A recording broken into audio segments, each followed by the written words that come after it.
Hello, everyone. Welcome. Welcome to the last event of A+D Thursdays this semester. For those of you who don't know by now, here at the end, my name is Shannon Jackson. I'm Associate Vice Chancellor for the Arts and Design and Hadidi Professor here at UC Berkeley. It has been a thrill to host this series on time-based media art throughout the semester. For those who might be tuning in for the very first time, I'll tell you that this is a series that sits inside of a large course created by my office to introduce students across to a range of artistic forms and venues on campus and throughout the Bay Area in visual art, performance, cinema, design, literature, and more. This course has been devoted to the theme of time-based media art thanks to a generous donation from the Kramlich Art Foundation, founded by Cal alumna and her Pam Kramlich and her husband Dick Kramlich. We're indebted to and grateful for the vision of the Kramlich Art Foundation and their commitment to education, research, and programming in the field of time-based media art. Many of you know we have welcomed an incredible array of artists and curators throughout this series, including Isaac Julian, Mohel Modisi-Keng, Richard Moss, Shireen Nishat, Steve McQueen, William Kentridge, Rudolph Freeling, and many, many more. And in putting together that series throughout, we have been mindful of trying to feature and reinforce much of the artistry and exhibitions that can be found in the Bay Area at current and upcoming exhibitions at our partners in the Bay Area, including entities like Oakland Museum of California or McAvoy Arts Foundation, the DeYoung Museum, the Cantor, our own BAM PFA. Many of the artists and curators that you've seen here, you can also see their work in exhibitions at those organizations. Today, we have the particular bonus of working with one of our Bay Area arts organizations, San Francisco Museum of Modern Art, and in particular, the extra bonus of working closely with the staff so that this is a true institutional collaboration.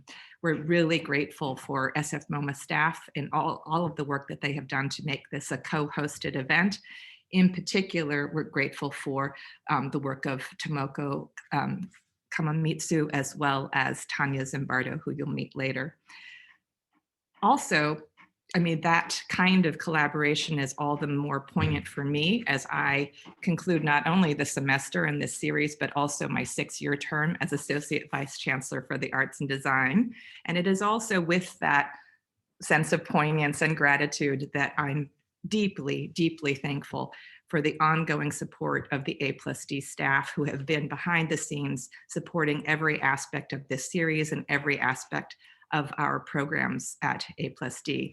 So if you don't mind, and I hope you don't, I'd like to ask you to help me thank the 2 individuals who have been with us throughout. Program and events coordinator, Paris Coates, and our communications coordinator, Suminsa. Can the 2 of you highlight your videos just for a second so that the community can see that these are the 2 that have been so central to everything we've been able to offer all throughout this semester and for the last few years. Thank you, Sumin. Thank you, Paris.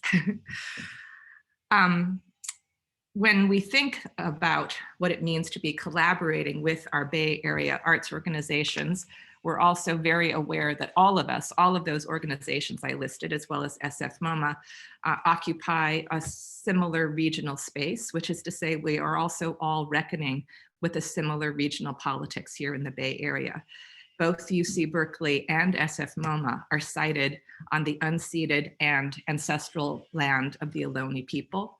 And in reckoning belatedly with that fraught history, we are all undergoing a process of institutional redefinition, one that recognizes that the Ohlone people are part of a bracing and engaged, flourishing community here in the Bay Area, and that their need to be part of the future imagining is part of what all of our institutions are reckoning with as well.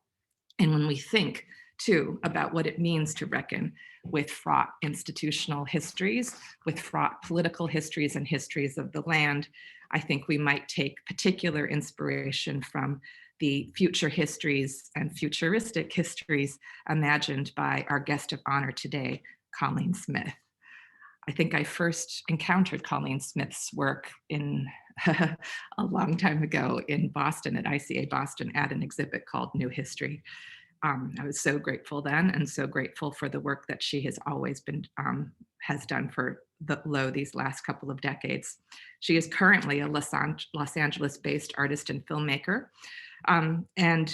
She is here for an online discussion that is going to address some of the process and themes of much of her work, especially the time-based works currently on view at SFMOMA under the theme of Future Histories, Theaster Gates and Cauleen Smith, curated by Tanya Zimbardo.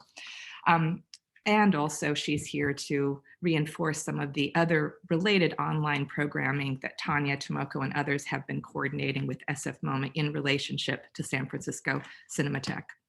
Cauleen Smith is an interdisciplinary artist whose work reflects upon the everyday possibilities of the imagination.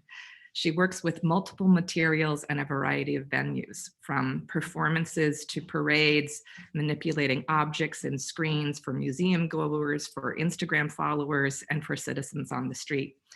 Ultimately, Smith roots her work firmly within the discourse of mid-20th century experimental film, drawing from structuralism, third world cinema, and science fiction. She makes things that deploy the tactics of activism in service of ecstatic social space and contemplation. In addition to her SFMOMA show on view now, solo presentations of Smith's work have been shown at institutions such as the Whitney Museum of American Art, LACMA in Los Angeles, MoCA, and others. Smith, as I said, currently lives in Los Angeles and is an art program faculty at Cal Arts at California Institute of the Arts.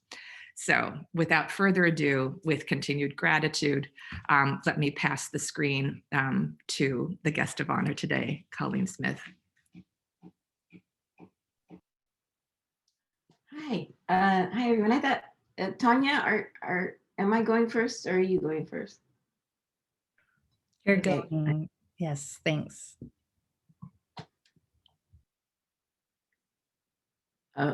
Okay.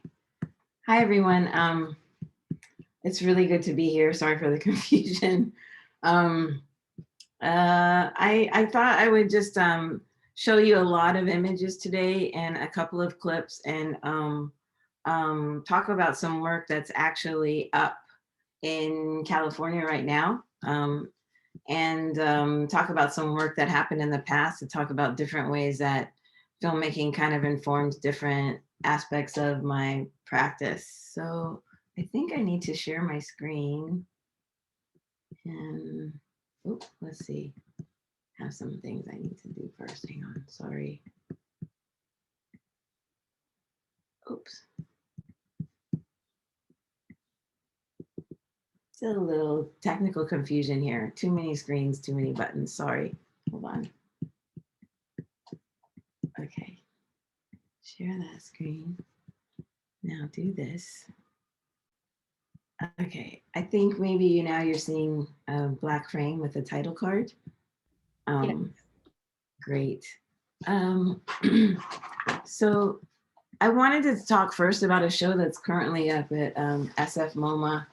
It was extended until the end of this month. I'm sorry, San Diego Museum of Art. It's a show because of COVID. It's just literally been unable to sort of emerge out of like the chaos of COVID, but it's a show I'm really proud of. San Diego Museum of Art has a really interesting art collection. And when I lived there, I fell in love with a still life by a painter named Juan Sanchez Coton. And he's known for these very austere still lifes in which there's this shelf, and then on the shelf are placed mundane, uncooked, edible objects, vegetables, animals, fruits. There are only about 13 of these paintings in the world. He painted them in around 1609 to 1613. And then he joined a monastery at the age of 40. And so he's a bit of a mystery, because when he joined the monastery, he stopped painting still lifes and he started painting regular sort of the narratives of Catholic imagery. This is the painting that's in the collection at San Diego Museum of Art. And it's his most austere of his still lifes. You can see that these others, which were painted earlier, are full, the shelves are full. And this one, he sort of like reduced it to this ellipse. And there's all kinds of speculation about like, what is the void? Why is this ellipse the way it is? Is it mathematical? Is it symbolic? Is it planetary, cosmological? And there's really no way to resolve or answer these questions. I just find the painting really strangely alluring, and I always have. I've spent a lot of time looking at it. So when this opportunity came up to like make a work that responded to it, I couldn't pass it up. But the truth is that was a really terrifying prospect, because I think of this work as like a masterpiece, and then I'm in my studio trying to figure out how exactly to respond to it in film or video. And I just really arrived at the fact that the one thing that Cauleen was very, very interested in was this black void behind the objects that he so carefully painted. And so I started thinking about that in my studio. And then after many, many experiments with arranging objects and making cinematic still lifes, I kind of arrived at this very reduced idea of thinking about time and thinking about light, which are two things I think Cauleen was thinking about. And here, I'll let you look more at this gorgeous painting. And thinking about like sort of like the genre of still life as this really interesting marginalized art historical practice that is considered like a lesser form. It's considered an exercise for artists to sort of like show off their technical chops. And yet I don't really know too many painters who don't paint them. Whether it's a central part of their practice or an aside, it's the way you begin painting, and it's the way you kind of like sustain a kind of energy in it, it seems. So I was thinking about the sort of like eternal nature of like the relationship of still life painting as a genre, but to art practice itself, and thinking about the mundane objects that are painted, foodstuffs and flowers, thinking about nature itself and sort of impermanence. So I made the video like a clock. So it's a solid 30 minutes. I'm not going to show you all of it. And the time is marked at 5-minute intervals where there is like a sound intervention of a pop song from the 20th century, sung by an African-American woman. And these women are singing about, I chose songs where they're singing about nature, flowers, or some relation to like organic or ingestible materials, I guess. So Paris, if you wouldn't mind playing those clips now, I'll stop sharing.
Are we gonna play the second clip?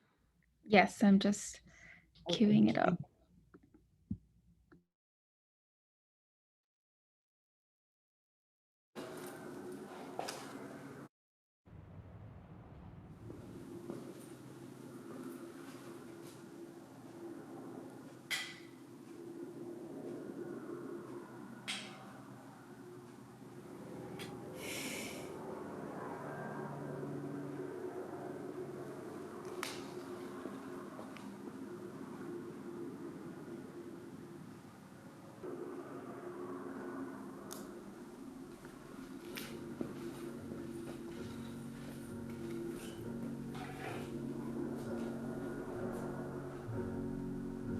Lilac wine is sweet and heady like my love.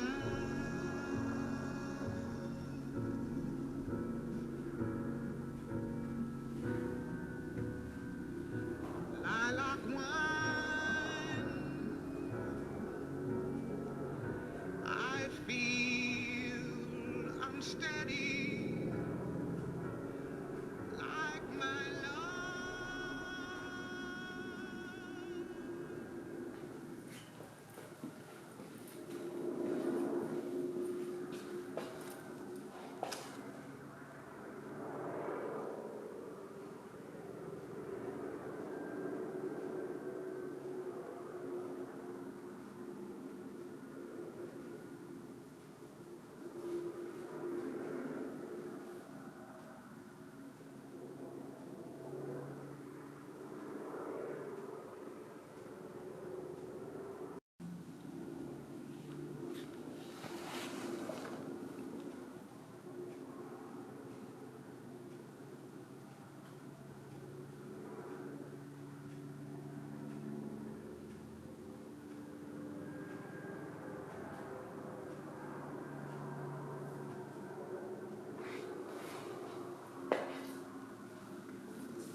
Thank you, Paris. I'll share my screen again.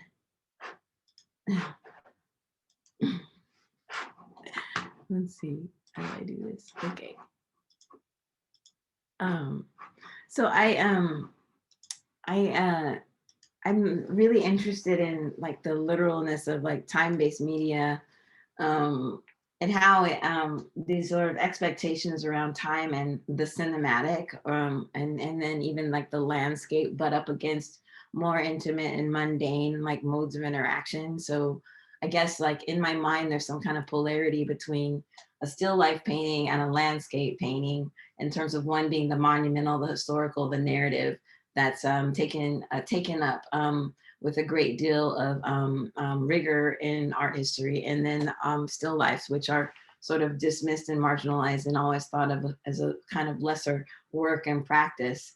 And the way that this sort of like through the lens, the landscape becomes a sort of necessary ground upon which, and I don't mean that as a pun, but I guess it is, ground upon which everything in the frame is arranged. So in thinking about the cinematic and how in the past, I guess, 7 years or so, I've just started using sort of like what I understand about filmmaking processes to sort of break that apart or expand it into space. I wanted to talk about this Mass MoCA show that happened, and talk about like using these vertical sails and these closed circuit cameras to shift perspective. So this is Mass MoCA, if you've ever been there, in the Berkshires of Massachusetts, was once a mill, I believe, like I want to say a paper mill, but I'm not sure, a factory. This room that this gallery is in is almost like, it feels like you're inside the hull of a ship. So I immediately started thinking about sails, and I started thinking about ships. I'd already been playing around with this way of making images where I take a closed circuit camera and aim it at a video screen with objects between the camera lens and the screen, and connect that to a projector that sends what the closed circuit camera is seeing elsewhere. And so in this image here, you can see these, well, they're, I call it like red, white, and blue bags is a colloquial term for those shopping bags in the foreground. They're also called Ghana must go bags. I associate those bags with refugees or with the dispossessed, people who have to sort of pack up and take everything they own with them, and that they can only take what they can carry.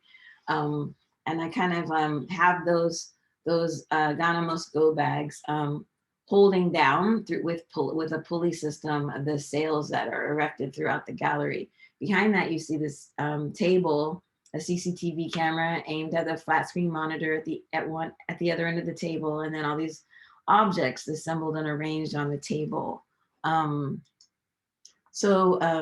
What you see here in the top half of the sail is a CCTV video projection of of the camera sees on the table, which is a completely different view or assembly or perspective than the one that you as a spectator have when you approach the table and look at the objects yourself.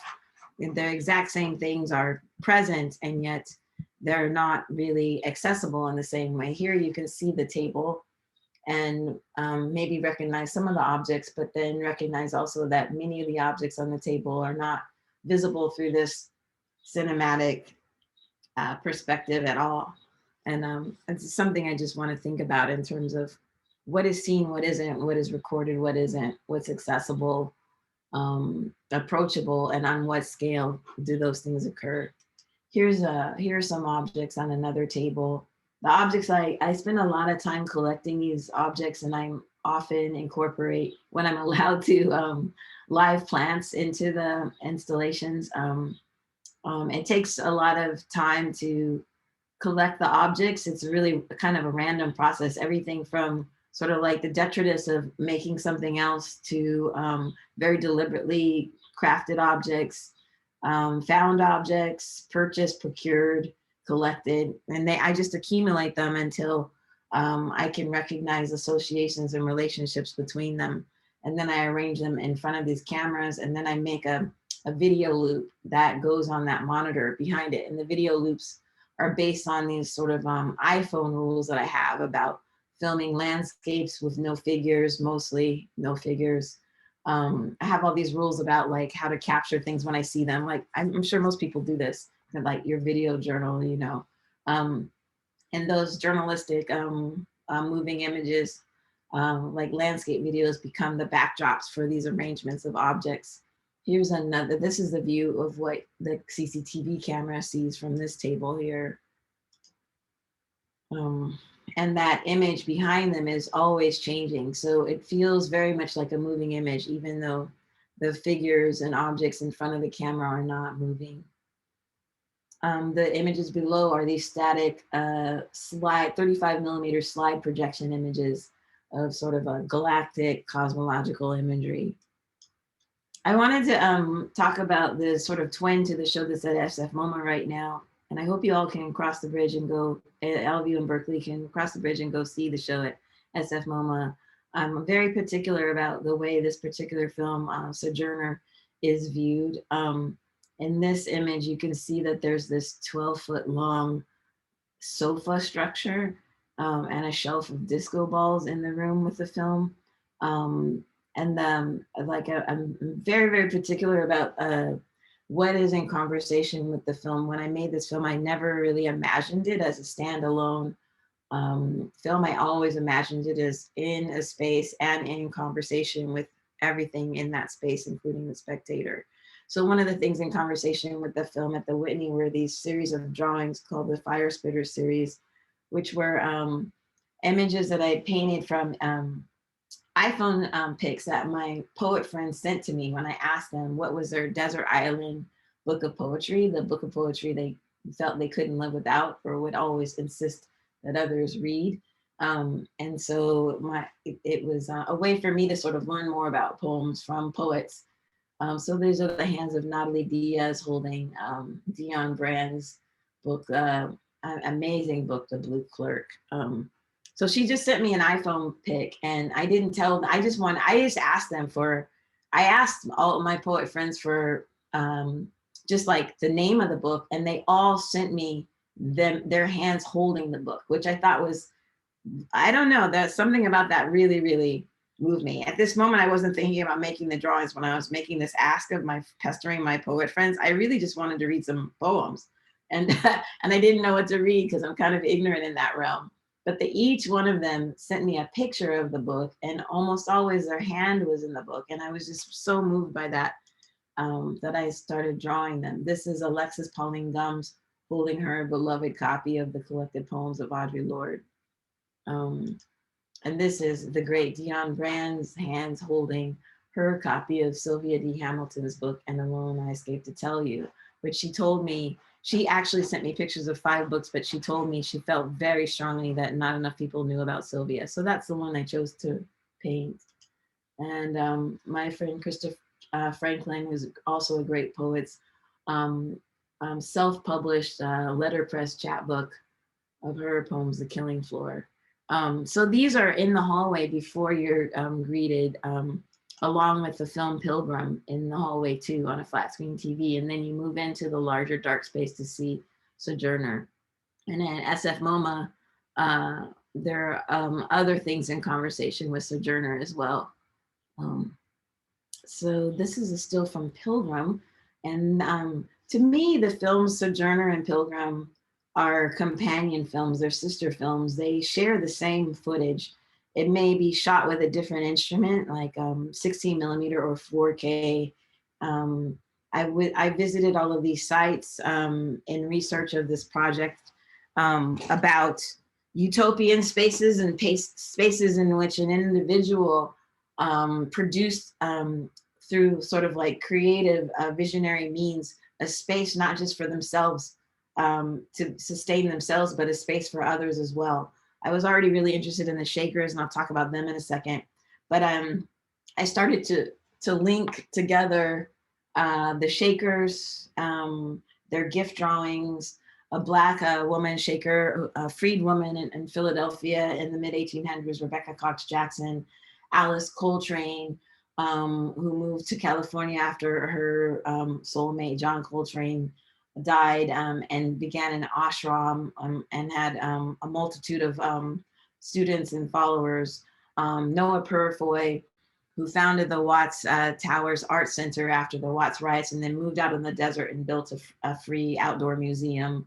Simon Rodia, who built the Watts Towers. And these 4 sites to me were just kind of like still brimming with a kind of lessons and potentials and demonstrations of what real practiced utopias actually look like. You know, there's so much cynicism around utopias.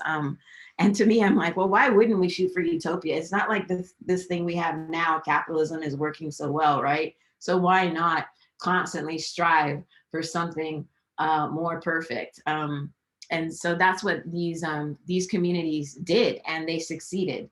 It also had me thinking about temporal ideas around the things that the enterprises that human beings get into. And for some reason in Western culture, there's this fixation on eternity and things lasting forever.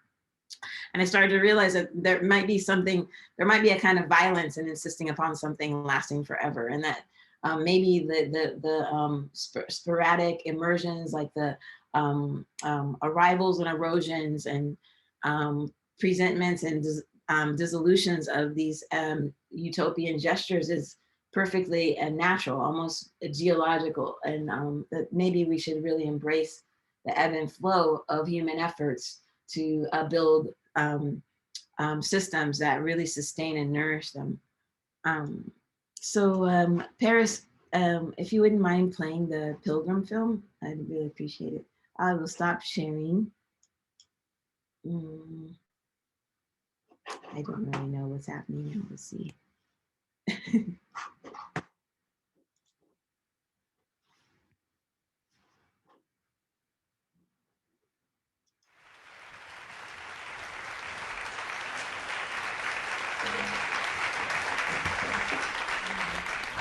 Thank you very much. I'd like to play the piano for you now.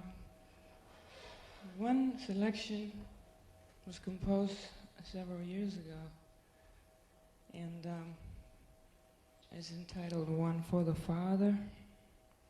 It's a song I've dedicated to John Coltrane.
So I have some more stuff to talk about regarding the Shakers.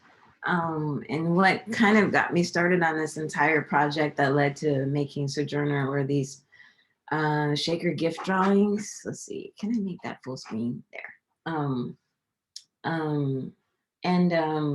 These are these very mysterious and alluring and charming drawings that were made in the middle of the 1800s in Shaker communities all up and down the East Coast.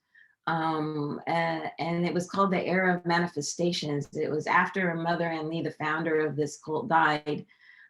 Shakers went through a period of like troubles, like waning membership and other economic problems. And this Era of Manifestations was this interesting moment in which this community started producing these drawings, which are completely forbidden. Shakers do not permit any kind of sort of like decorative, expressive medium. Every kind of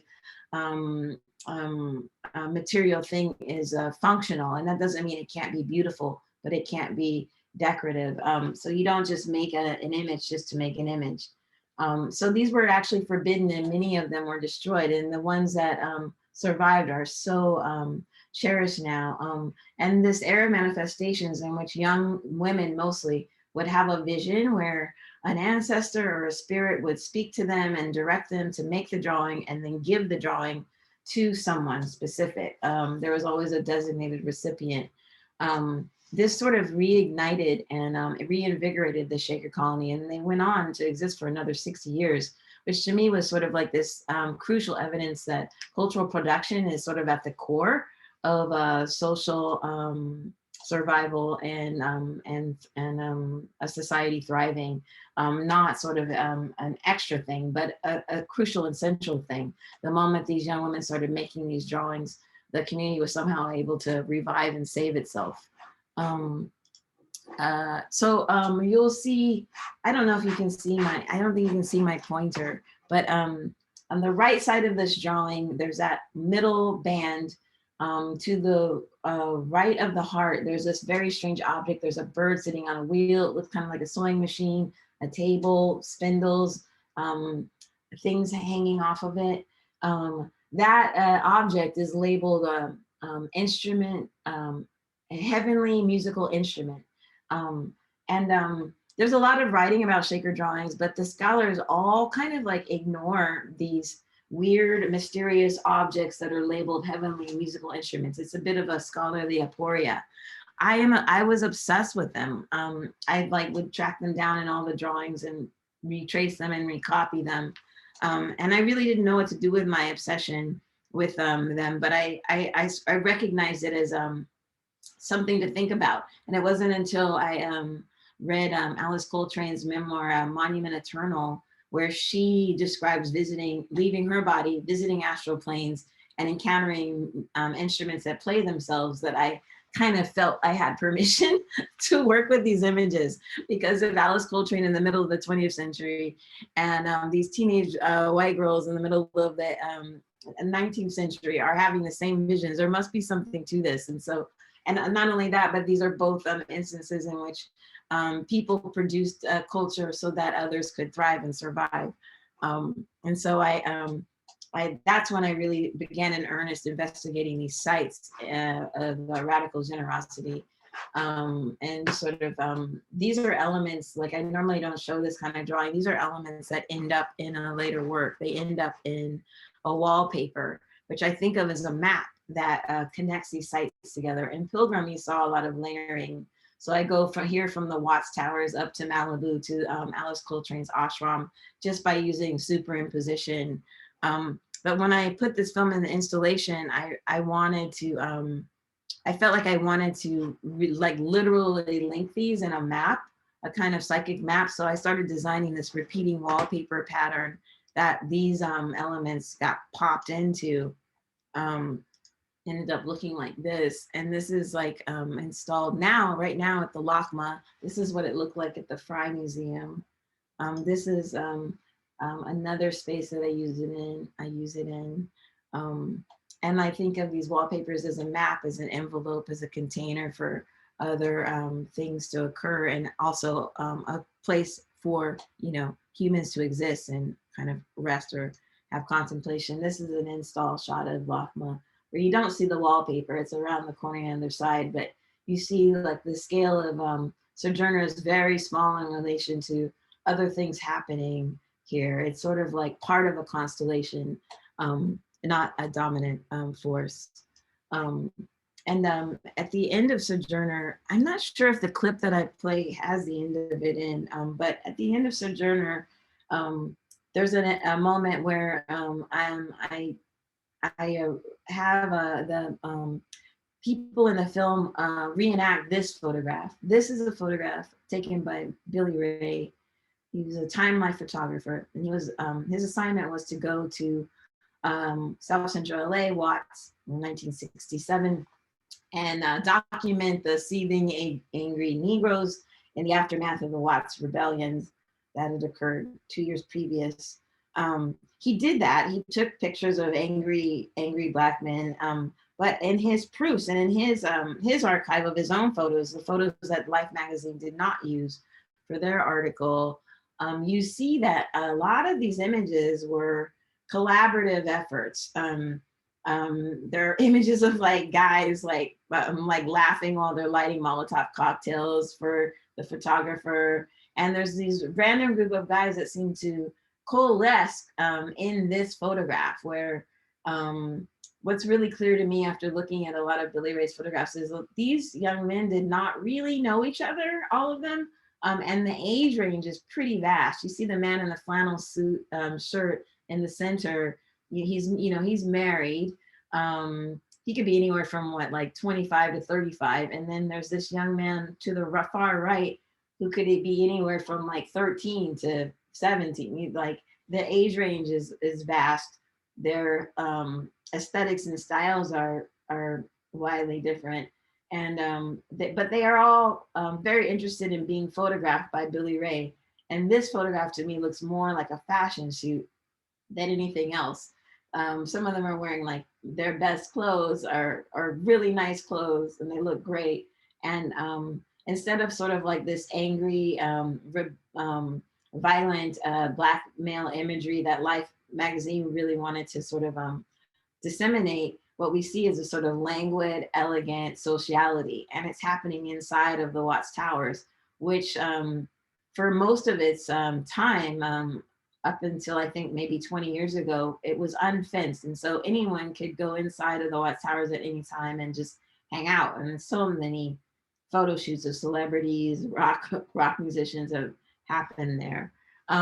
This is like another photo, kind of like the Shaker gift drawings that's like kind of hung on my wall for months and years before I understood what to do with it. And when I really started to think about Simon Rodia's Watts Towers and the way that they function as this artery for a community in LA that would otherwise be completely dispossessed with absolutely no concern from the city.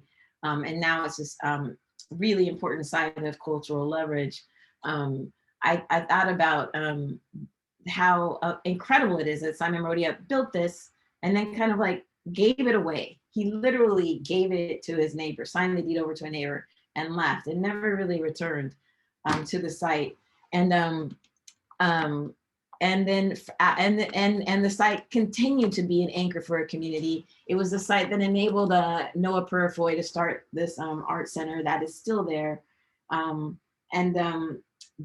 I was disturbed with Billy Ray's photographs because he never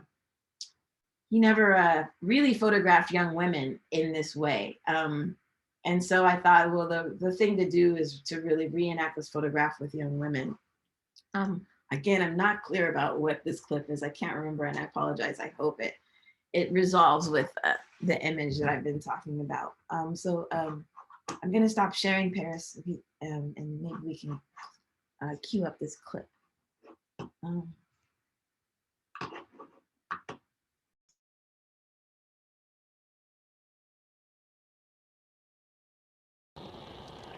Page 48.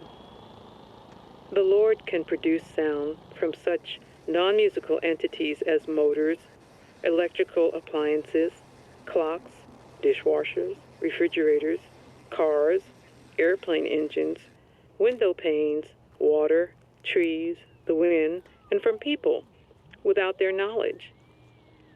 I once listened to a great musical play on melody and rhythm during the sleep of some relatives. Their respiratory rate increased while they slept, and their out and ingoing breath became a vehicle for sound and song. 6 people sounded as if they were 100 strong.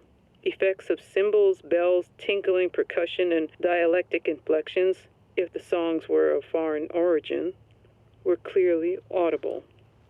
Many of the celestial instruments can be played without the use of hands or any physical contact whatsoever. Your mind, your heart, is your only approach to them. Your thoughts open up the many avenues of sound and expression on these wonderful instruments.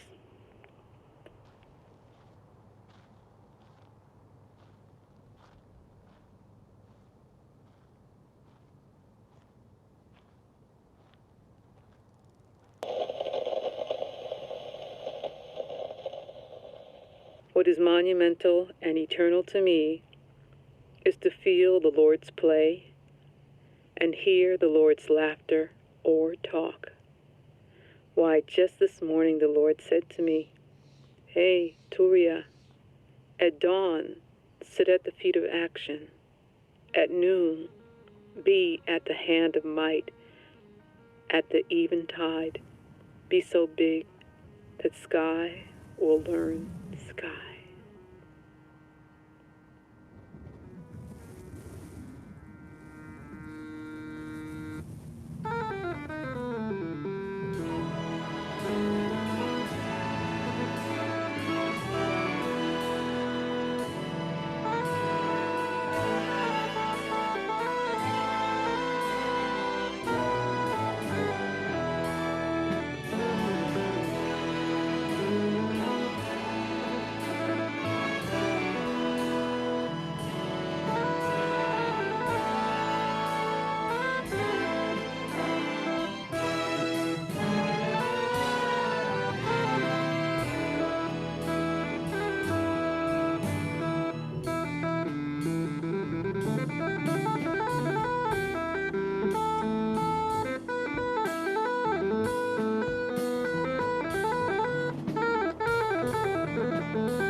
Well, that's it. Thank you.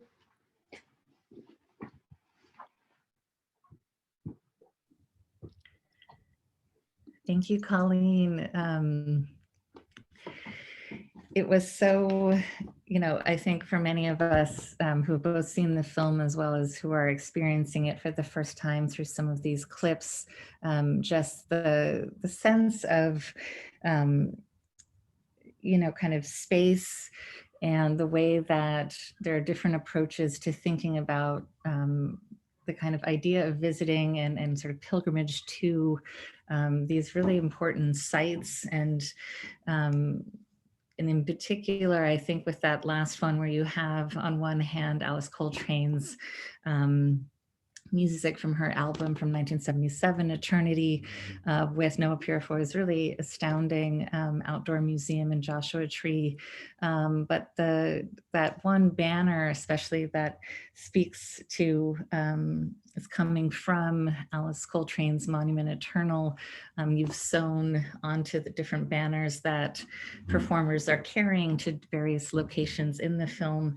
But the one at the end that says "Sky will learn sky," and just this sense of generosity and openness, but also in a number of the figures you've chosen to research and to foreground in your different films, that it feels as if they're not only building something out of a very personal spiritual journey or artistic journey, but this idea of that they're also creating something that will live beyond themselves or for others as well. And I'm interested in, and I think I'll share just an image that has the film as it appears at SFMOMA. Nice. So as Cauleen mentioned, that this Bill Ray photograph, which was a sort of source of inspiration, but also has been shown with in a different context with the film itself. It doesn't appear in it, but is sort of reenacted. I'm also struck by the role that photography has had, including sort of photojournalism or vernacular photography in a few of your different films. In this case, as figures who are reenacting this image that was unpublished, but also in films like For a Requiem, which is referring to stereophotography, as well as certain figures like Malik Sidbi and sort of portraiture that was then reenacted.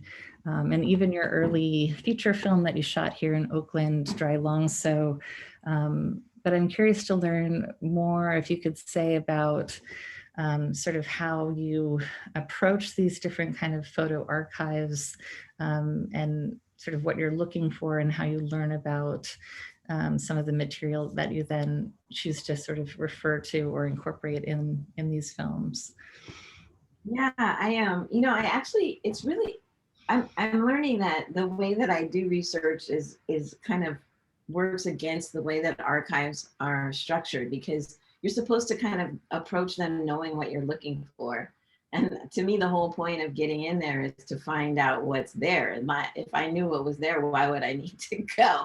And so I'm always sort of like stumbling on things that are way outside of like the purview of what I initially was looking for, and just tacking them up somewhere until I can get back to what it is about that was sort of like of interest. And it's just really generous of Billy Ray's estate is online. And so you can go through all of his sort of life magazine assignments and see what was published. And then he shares what isn't published. And to me, that was like a really moving gesture of the artist or his estate, because it really speaks to sort of like the tension of like photojournalism in terms of like what the photographer sees, experiences, and produces, versus sort of like the agendas of the publishing powers for whom they work. And there was a very clear difference between like what he delivered to life and what he actually experienced on the ground in the community. And so it just took me some time to figure out like how to get back to that photograph after like thinking about it and taking the time to learn about, the Watts riots, like get a hold of the Life magazine, all those things just to sort of figure it out. And the same with the shaker drawings. Like I think I saw them somewhere and bought a book about it. And I had that book for, you know, probably 15 years before I knew what to do. So I'm like an accidental researcher where like I really don't go looking for something with the answer already in mind, you know.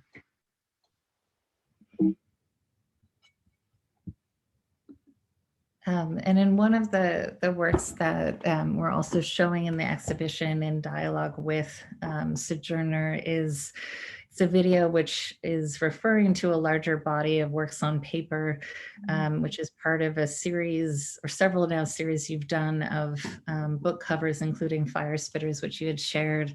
And in this case, in particular with Black Feminist Loner Library, Cauleen has made these video bibliographies for, I know at least 2 of them. There was also previously for Human Reading List, but a video in which we see Cauleen flipping through a number of these works on paper, and some of which have direct references to Sojourner, like Monument Eternal, as well as the Combahee River Collective statement, but then also sort of looser ideas of space like wildflowers in California and Wabi Sabi. And I was wondering if you could say a bit about this sort of idea of a loner library versus a reading list, or Yeah, I mean it in a really cheeky fashion because these are books that are mostly like so precious to me that I would never loan them, but they're books that I emphatically feel are important. This is a very quirky list that's really personal. Like there's no kind of like ideological agenda around these books other than the way in which they intersect or have shaped me personally. But what I thought was interesting is then looking at the books, I was there is a kind of clear kind of like direction of inquiry between Octavia Butler and Christina Sharp. Like there is a traceable link. But the making the video is kind of like the only way to really keep all the books together because they're on single sheets of paper and they kind of get disseminated the way books do. But this particular list was like everything from like the Wabi Sabi book is a book that my father gave me when I was in high school that I didn't like really realize until later it made this really deep impression. Oh, I'm sorry, my camera like flipped down on you guys, sorry. Like this really deep impression on like me and oops. Sorry. Oh, the Zoom corner is falling apart. And you know, so it's like this very eclectic, random, like the books I love the most, books that I would never loan, but that I wish I were generous enough to be able to let go, you know. And it seems that, I mean, they've also that there's in some of the works, these objects that you've accumulated over time or that kind of form instructions for like how to make or inspire how you make work, but that there's also the role of sort of re-speaking certain texts, as in Sojourner with the 3 different, I don't know if they're monologues is the right word, but voiceovers, and same with 3 Songs of Liberation has that. Direct sources that you've been reading of Rebecca Cox Jackson and other writers. Yeah, you know, I mean, I feel like wholly dependent on like other writers sort of like for the shape of my work, and it's one of the reasons that my films change stylistically pretty drastically from one to the next is because I'm kind of interested in the structure of the things that I'm learning about, and that kind of overrides whatever kind of, I don't know, aesthetic theories I might be trying to like enact myself, formal ideas I might have of my own, you know. And music is also something that in certain works have also been both a subject as well as like part of the structure. I'm thinking of the reference to Brahms in Crow Requiem, or here with both Alice Coltrane's music and also the ashram as a key role. One other work I wanted to refer to, which is part of a number of projects that you've done around Sun Ra and his legacy. This is an artist publication, which has also been used in live performance for a piece called Black Utopia LP, which came out of research you were doing in Chicago. And I was wondering if you could just share a bit about how you sort of came to thinking about some of these figures like Alice Coltrane and Sun Ra as looking at their archives, at their places where they lived, to make work about sort of what drew you to them. Yeah, you know, I think like with Sun Ra, to me, he's like, aside from his importance as a composer, his presence in late 20th century music scenes, from big band to experimental, he, to me, is like kind of a model for the way in which, like, even as your work is marginal or sort of like not sort of like conducive to commercial interests, can be like so profoundly generative, not just for yourself, but for your collaborators and for others as well. And so when the opportunity to dig through the ephemera of his archive in Chicago was mind-blowing, you know, like to understand the way that an artist might have to survive, like Western Union checks, like him getting wired money, which signals like an emergency to me, or the rent checks that he paid to Marshall Allen's mother for the Philadelphia house, or the receipts for the printing of his record album covers. And so when I was like so kind of enthralled with Sun Ra that I just thought, I mean, like if I want to be a good artist, I should just apprentice myself to this guy. And then like I could kind of trace in his career from the 50s up to the 80s, how he did things. Like he pressed his own records and he designed his own record labels. He would often make things by hand. The performative nature, the speculative costumes, the way in which he insisted on perforating boundaries between performer and spectator. I was like, oh, these are things that I can try and do as a filmmaker. And so all of the research I did, I couldn't fit it into the work that I made. So it ended up being this record. And so that's how that piece came about. And then that kind of taught me, like I really did learn from Sun Ra how to learn. You know, he was an autodidact. And Chicago is full of autodidacts, people who teach themselves brilliantly, people who like use like the Harold Washington Library like it's, you know, like it's their own personal PhD program. And so that sort of like led me to kind of think about Alice in similar ways and start visiting her ashram and getting to know her students. Yeah. And you've also, with this piece, when it's been performed, have also, you're playing the music, or not music, but well, just the content from the sort of the soundtrack is fixed, but then there's like a corpus of slides of imagery, but then you've updated it when you've shown it at Red Cat and Tate and other places related to that particular place. Yeah, I mean, one of the criticisms of this LP from Sun Ra purists is that I tinker with the documents. Like there's all these audio samples from Sun Ra, but then I often intervene or I blend them so that you don't really know where they begin or end. Or I have the voice of one artist, but he sounds just like Sun Ra, so you may not know who he is. And the same with all of the research I did, you know, when you're in the archive, you're not really allowed to it's hard to make copies. They make it hard. So you can use your iPhone and photograph things, but you're never allowed to disseminate those.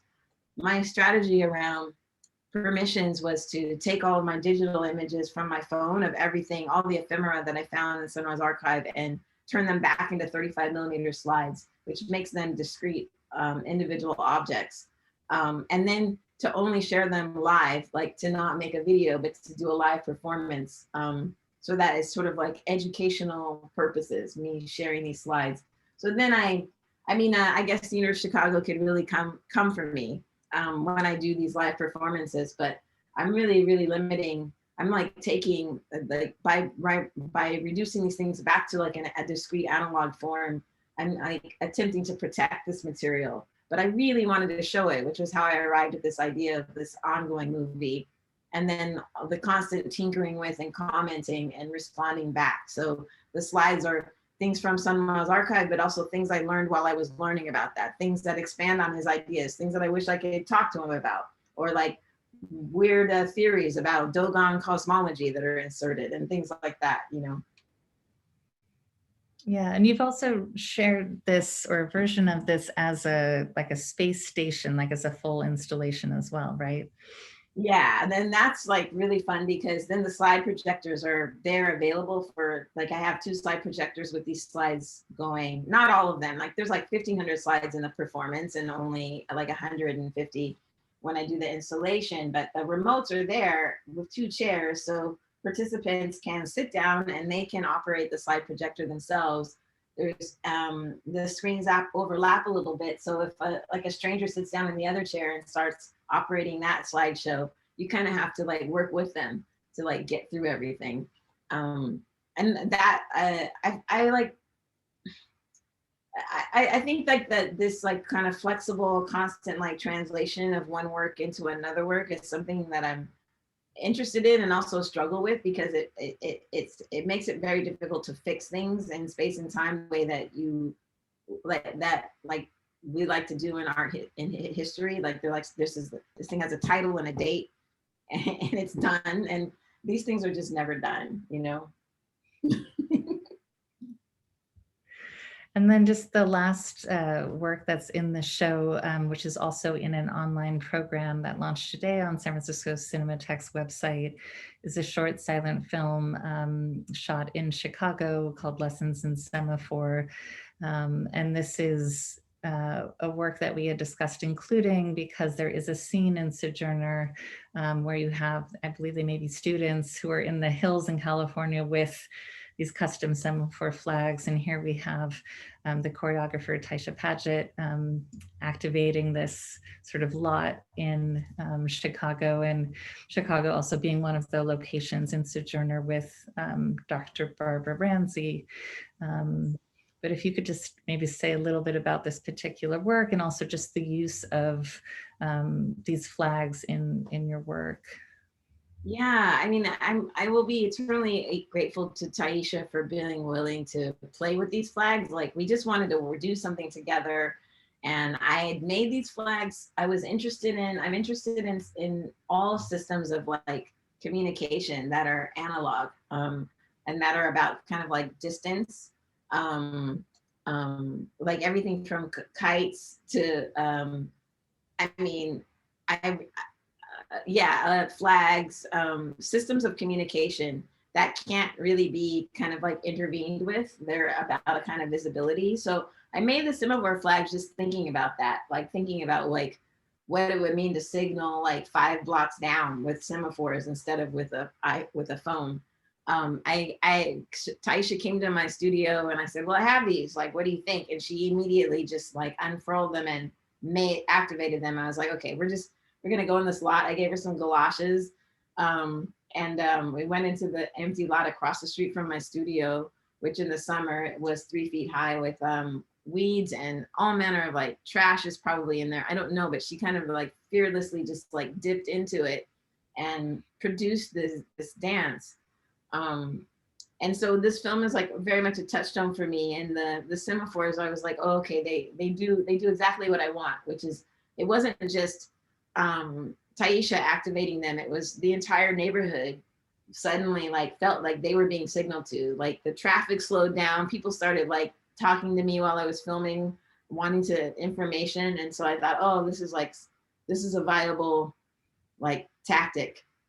I made more of them, and then I was teaching a class at Cal Arts, and I just brought them to class one day, and we just like made all kinds of films throughout the building, and then we drove out to the super bloom poppy fields and made like just shot with them. And it happened again where there's like tourists and hikers everywhere, and everyone is like kind of like it was difficult to film because people would just sort of like gravitate towards the semaphores. So I don't know, I'm just really interested in these modes of signaling and, and communication.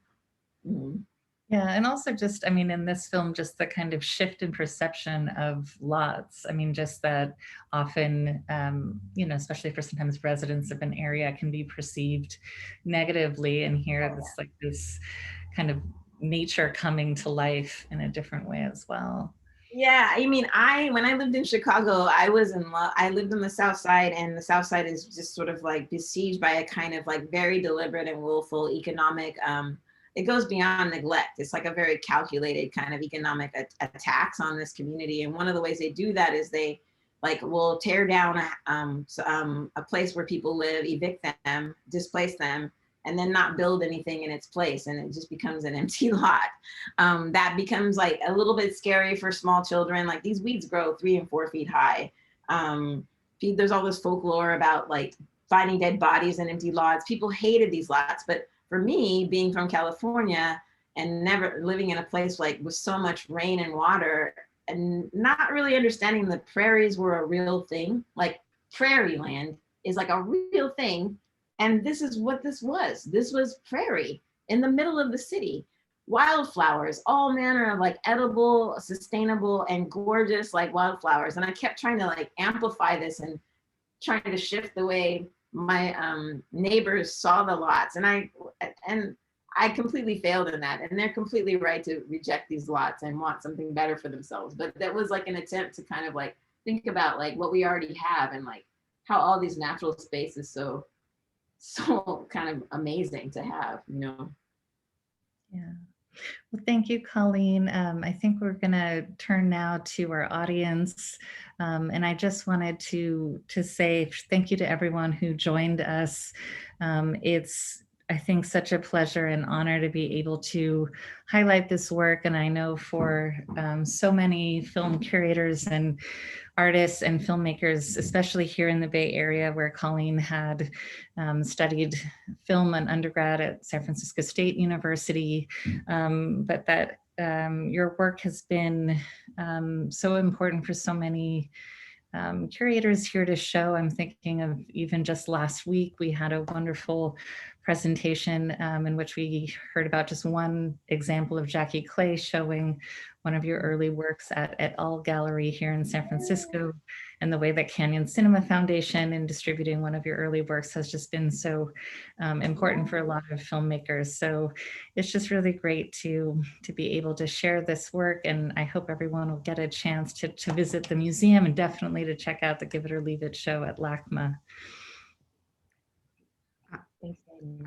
That was an absolutely extraordinary presentation, and also follow-up from you, Tanya. I know that everybody in the Bay Area so appreciates everything that you do for our region as well, including bringing Cauleen to SFMOMA for us. So like you, I hope everyone will get to see this show.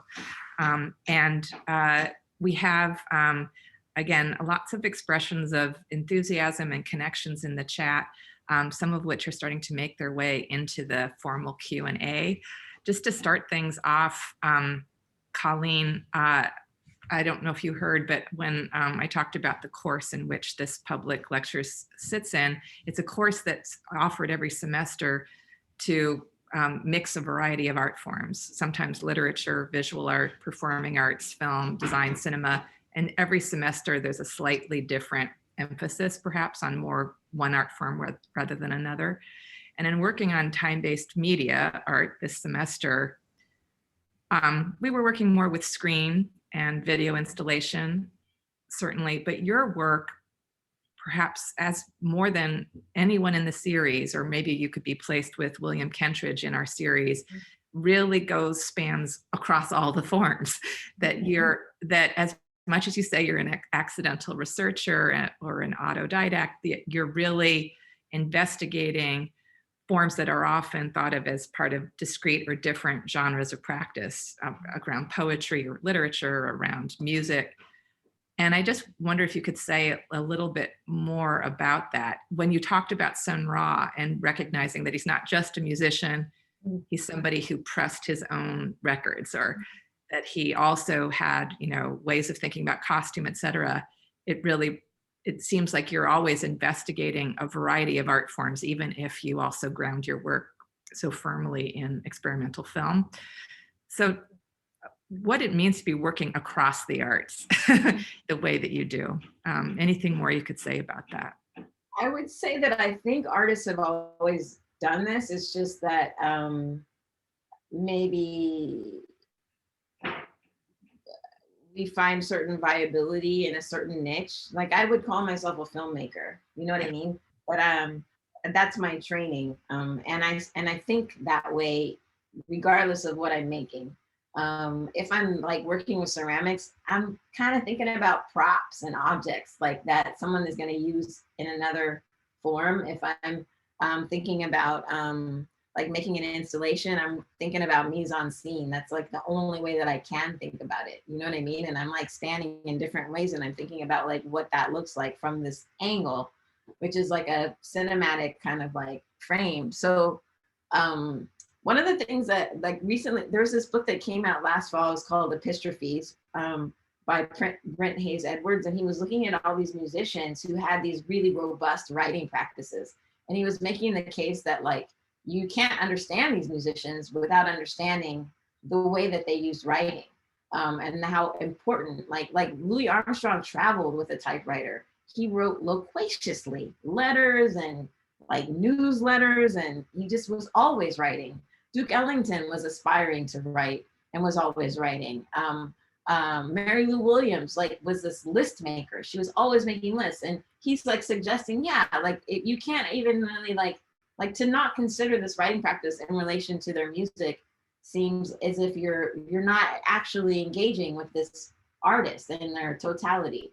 And when I read that, I was just like, thank you, Brent. Like that's like the permission that I needed to just sort of like do these things and not worry about having them fit. You know what I mean? Awesome, thanks. And great shout out for Brent Edwards' work as well. And I really just, yeah, as you say, it's that artists are often doing this anyway, and they end up in a niche or get historicized in within a particular niche, or somebody like me might teach them as part of a niche, but it really isn't adequate to what their fullness of their creative practice. I wonder if I could welcome to Casey and Edgar, our graduate students who are our TAs for the course, who are always joining and helping us field conversation. First of all, just Casey is finishing her PhD in the Department of Film and Media. She works on the concept of the loop across the 20th and 21st century. And Edgar is getting his MFA here in art practice. And both of them have their own ways of engaging with your work. So maybe Edgar, maybe you could start off with a question for Cauleen. Yeah, I think there's so much, but I feel like one of the things that I'm really like sitting with is like how I feel like there have definitely been moments in my practice where I've stumbled across things. And I feel like one of those things has been receiving like ancestral messages that have come to me in really profound moments in my life, and being led to then create work inspired by that really feels like it's my ancestors wanting to come through me. And so just you naming that and connecting that also to cultural practice as a whole, and like being really central to kind of joining or connecting or kind of, you know, helping society thrive. Just wanted to see if you could speak to that a little bit about maybe connection to ancestors or the role of art within that. Yeah, thank you so much. Sure, thank you. Yeah, you know,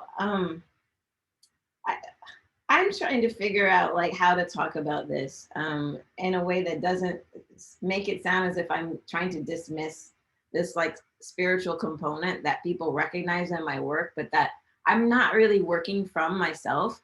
I'm looking at history. I'm looking at people who have lived and worked and what they've left behind. And I am trying to listen to them. And I guess I could claim them as ancestors, of course, like quite humbly, but I'm trying to take like the actual material of their lives and amplify it or activate it somehow. You know what I mean? I think that a lot of the people that I look at, however, have these very strong and articulated relationships with what they call the creator. And I'm a bit of a heathen. Like, I'm really resistant to like religious forms and dogmas. But the people that I admire, and I this is not like resolved, the artists that I can't think of an artist that I am really interested in that doesn't actually actively engage and talk about like some kind of spiritual belief. So it appears as if I'm doing that too, but actually I'm like using what they've given me. Does that make sense, Edgar?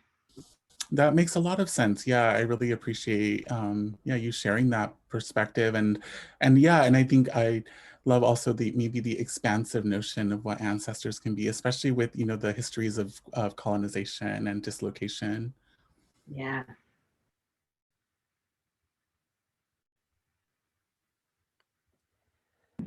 Casey? Yeah, we have maybe a little bit more of an observation in the Q&A here from Catherine, but it's very evocative, so I wanted to share it with you.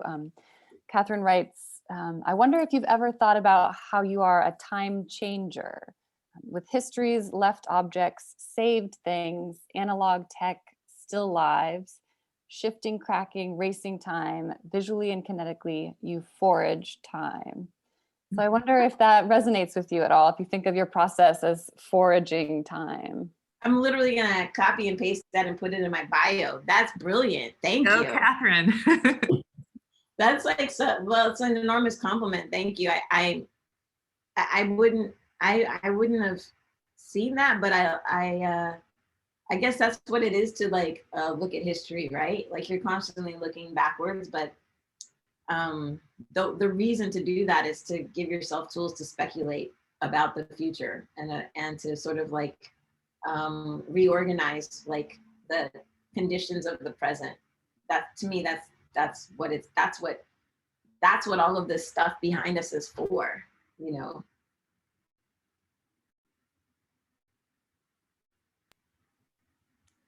Wonderful. It actually, you know, in a way, there's a question, one of the first questions from an anonymous attendee is, how would you define time-based media art? Which of course has been a question we've had throughout the entire series. But one thing that we've done, or at least when we, throughout the course, is we've had students think about those words, time and media and art, and what do you think those associations are? And in ways that are so resonant today, I would love to do that exercise with you and with students after today's presentation. What do we think we mean by time and now foraging time? Or what do we even think about media? One of the associations with the word medium, with the word media and medium, is the idea of a medium as somebody who is speaking with the dead or speaking with spirits, that notion of medium, in addition to all that you're doing in terms of screen-based work. So just to say that, anonymous attendee, you have a very big question. I don't know if we want to put that back to Cauleen. How would you define time-based media art? But you're already in the process of sharing your sense of it, it seems to me. Yeah, I mean, I'm just using that term in the most sort of pedestrian, technical way about like objects that have a linearity to them, a beginning, middle, and end. That doesn't mean like that they can't loop around and kind of be eternal, but that they definitely deal with and structure our sense of time. Like the first piece I showed, like my idea is that you could just play that all day long, and eventually you would just know what time it is based on what song you heard, what sound effects you heard, what color the light was. You know what I mean? You know what I mean? That it would orient you somehow. I don't know.